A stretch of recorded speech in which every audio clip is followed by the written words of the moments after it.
to be fair, that's the biggest challenge that human beings seem to have, is to being able to celebrate each other's talents and direct them towards worship of God, as opposed to feeling like, oh, well, now you're going to be at the center and I'm going to hate you because you're at the center of attention. And now, oh no, you've done this excellent thing, so now I have to hate you and be, because you would be, might be, it's like we're this hunger to be at the center of attention, when the center of attention should be God.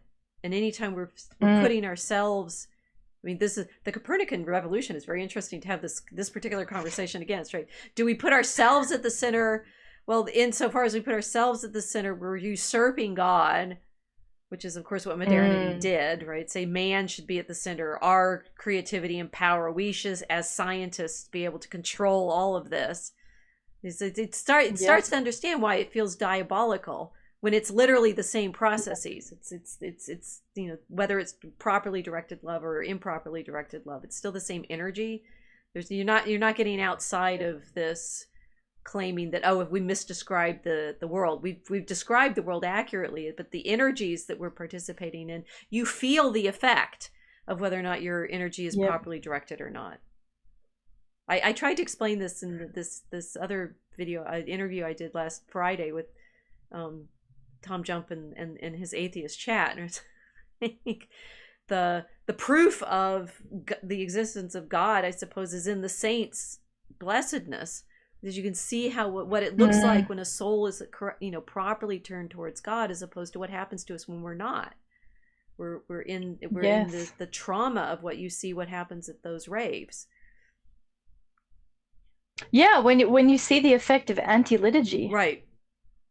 What that eventually does at the Travis Scott concert, people don't die in church. They're I mean, well, they might, yes, but the thing is, I think, you know, we saw, now I'm showing Hildegard's Angels. We saw what happened, and this is why the fear of the sex, drugs, and rock and roll, right? It's like, it's misdirected liturgy, it's misdirected power of that worship and energy that should be turned in burning love towards God, as the seraphim are.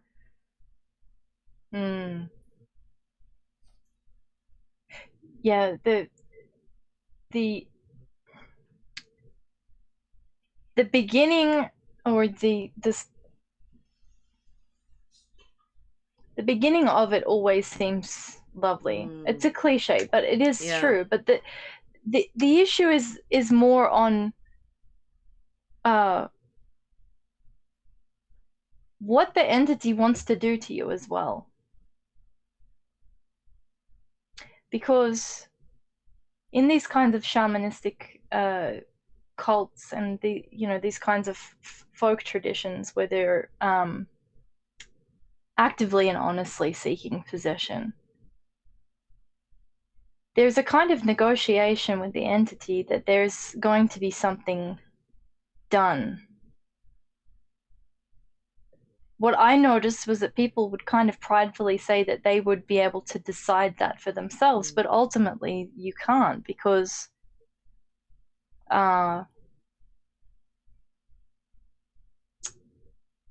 you're giving them access to your psychology, your neurology. You're becoming the chair for that thing to sit on, and therefore you take you know, you are the seat. You're in the back seat. What I could see the difference between that kind of possession and what Christ wants to do with us is it's a restoration of the icon of man as made in the image of God. So in this sense, everyone can say, oh, it's quite degenerate to be going out and having these kinds of parties, and it's sex, drugs, rock and roll, blah, blah, blah, blah, blah. But I mean, I would always argue, what was so wrong with wanting to feel really happy? Right. Nothing. It's the deteriorating process that your icon is going to be corrupted in that experience eventually, because whatever is happening in that alchemical environment, it's corroding you. You know, that's when I started to realize, like, I was around a lot of people that were seeking transcendence, and yet they were looking very sick. We all started out looking really hot, and then after a while it's like, oh God, like she doesn't look very good, or he doesn't look very good. It's like beauty starts to fade, and then you go, okay, then truth starts to deteriorate and goodness starts to go, and then what are you left with? Where there is no restoration. It's just this constant search for control over outcome, and having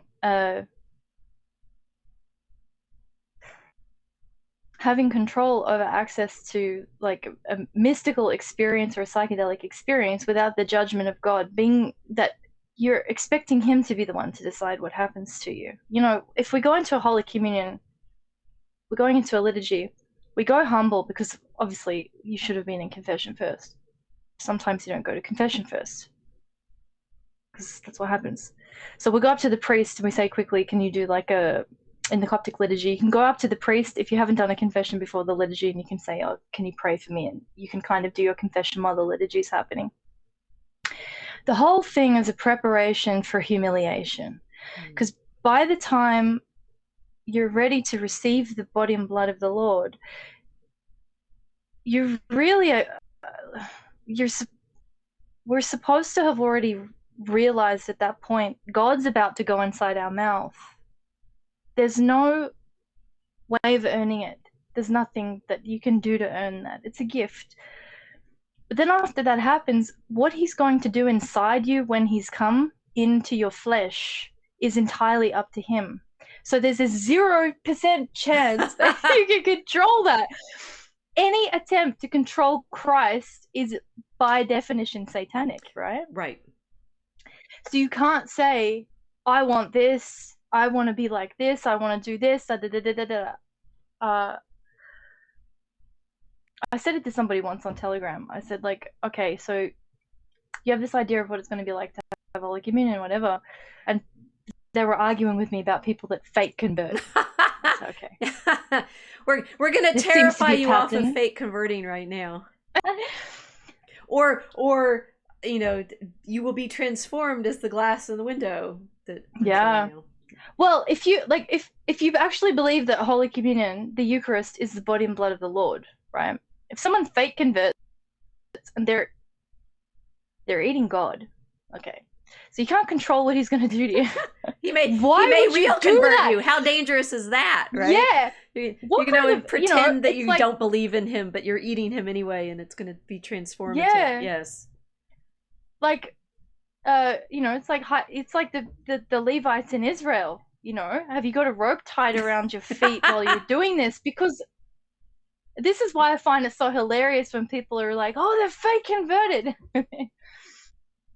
If you actually believe in the sacrament, what do you think is possible to happen to somebody who's done this? Right. Who is the one who's going to be controlling the outcome of that psychedelic experience? Because it could get very psychedelic. I mean, look what happened to St. Paul. It's like, oof, one vision and you're cooked forever. In my class this afternoon, we were looking at St. Francis's vision of Christ as seraph, right? He gets stigmata out of that. Mm-hmm. So, you might actually be marked by this vision. It's not even, it's more than a vision. It's this, we have this, our image of the rave and the psychedelic and dancing and physical, that kind of transformation is happening at Mass. It's mm-hmm. that you won the whatever, what kind of transformation we say when the priest blesses the host, but that the souls who are partaking in that ritual are also being transformed, and that looking at all of the raves and the drug culture as a longing for that. I mean, I think that's what you and I were talking at the end of when we finished last week and had gone for our 2.5 hours and say, what did we miss? we're still trying to get to the point of saying why was the magic all so appealing, and saying people are longing for this vision.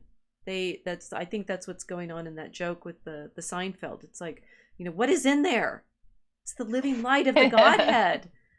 I mean, how can you not be longing for the living light of the Godhead? That's what every single, drug trip, psychedelic, that mandala that I was showing back there, I took that off of the video when Jordan Peterson is talking about his experience making his magic music mandala, right? It's like I'm suddenly in a presence. Now we say, okay, so do we believe these presences are real? I'd say now yes. He does seem to believe that something spoke to him, so now we get wary, right? But these the presence is real, and don't mess with, the priests in the tabernacle and the temple knew how dangerous that was. You do not, do it for fun. I mean, then you're sort of, even the orgies or the temple prostitution in antiquity was pretty serious stuff, in the sense that you're tapping into something of the divine. And yet we all seem to be, I think it's more than just it's a longing for beauty, but it's also a longing to be transformed by beauty looking at you. This is the longing for the gaze of the face-to-face presence of God. I've been reading about this for the angels class, and I think I spent yesterday just kind of weeping. I was like, why am I such a weepy mood? And I think part of it was I'm reading Pseudo Dionysius on the celestial hierarchies, and they're describing what it's like to be, in the just constant presence of God as an angel. Like, how can you not weep for? Do I get to see that? There's this so now I'm showing this wonderful pastiche of all of these different glories that someone put together. It's like this, how can you not be crying for the vision that these artists are trying to portray of what it's like to be in the presence of God? And the raves, I'm sort of compassionate on the side of the kids who went to those. They're longing for something, and they're being given a fake or something even more dangerous, not just fake or the Disney fake, right? The movie version fake. I mean, so many movies are obviously trying to trigger this kind of transcendence. You sit there with your popcorn and your soda, your drugs, because they're drugs. You sit down, you eat a bunch of carbs, and you are transported by the light shining into your eyes. These are reach for the lasers.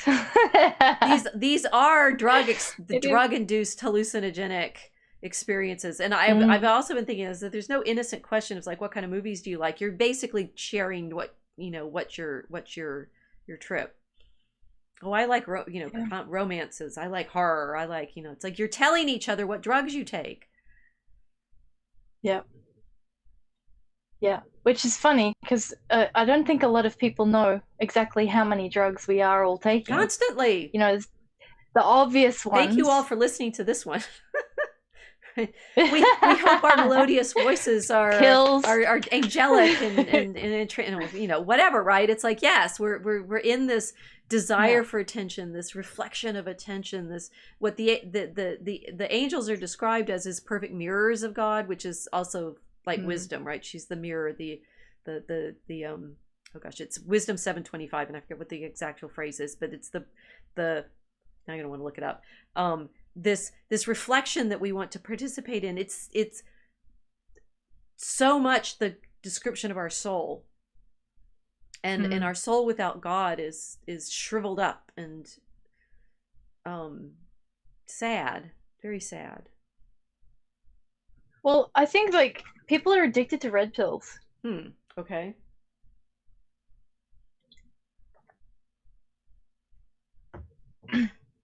It's like the terminology on the internet. It's like, oh, you're getting red pill, and people become addicted to them.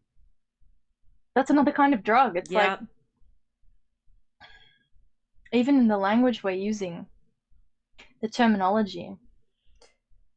Yet another pharmakeia, the sorcery. I was going to call this episode Celestial Pharmacy. It's actually called Celestial Rave, which I do think is a better focus. But it's like that we're longing for the drugs of heaven to take us to heaven.